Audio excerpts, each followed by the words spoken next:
Bonjour chers logisticiens et logisticiennes. Aujourd'hui, nous allons voir l'incoterm DEC qui est Delivered ex quai ou en français rendu à quai. Nous allons voir un petit aperçu sur cet incoterm-là. Il fait partie des incoterms de la catégorie dite vente à l'arrivée et il est exclusivement maritime.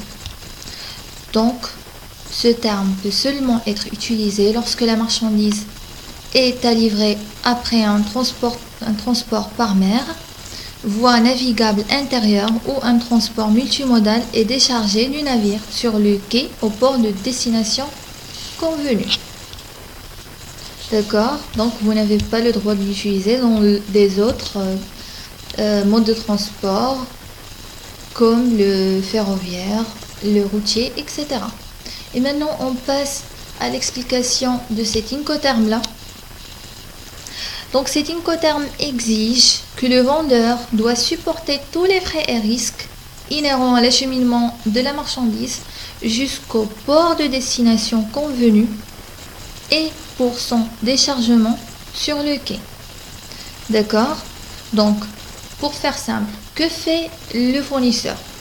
Le fournisseur, il achemine la marchandise, il fait le chargement sur le transport principal, donc le chargement sur le navire. Il fait le transport principal et il fait aussi le déchargement sur le quai dans le pays d'arrivée et il s'arrête là. D'accord? Le fournisseur s'arrête au déchargement du transport principal. Donc, qu'est-ce qui reste pour le client? Le client ou l'acheteur, il dédouane la marchandise à l'importation et paie les frais liés aux formalités douanières ainsi que tous les droits, taxes et les redevances exigibles à l'importation. D'accord? Il fait le post-acheminement et le déchargement aux locaux de ces usines ou bien ces entrepôts. D'accord? Donc le DEC, pour faire simple, c'est comme le DES, mais plus le déchargement.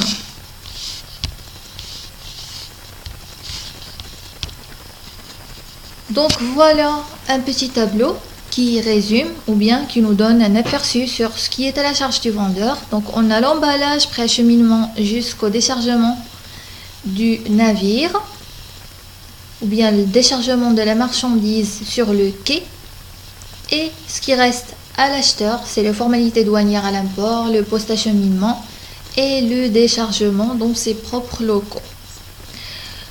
Si vous avez bien noté ici, j'ai pas mis l'assurance. Pourquoi? Parce que comme j'ai dit dans les autres vidéos, que l'assurance dans la famille T, elle est facultative, elle n'est pas obligatoire, d'accord? Donc, si le fournisseur veut prendre l'assurance, d'accord, c'est bien. S'il ne veut pas la prendre, et si quelque chose est arrivé à sa marchandise, tant pis pour lui, et le client a le droit de ne pas lui payer le transport. D'accord? Merci pour être attentif et à la prochaine vidéo. Au revoir.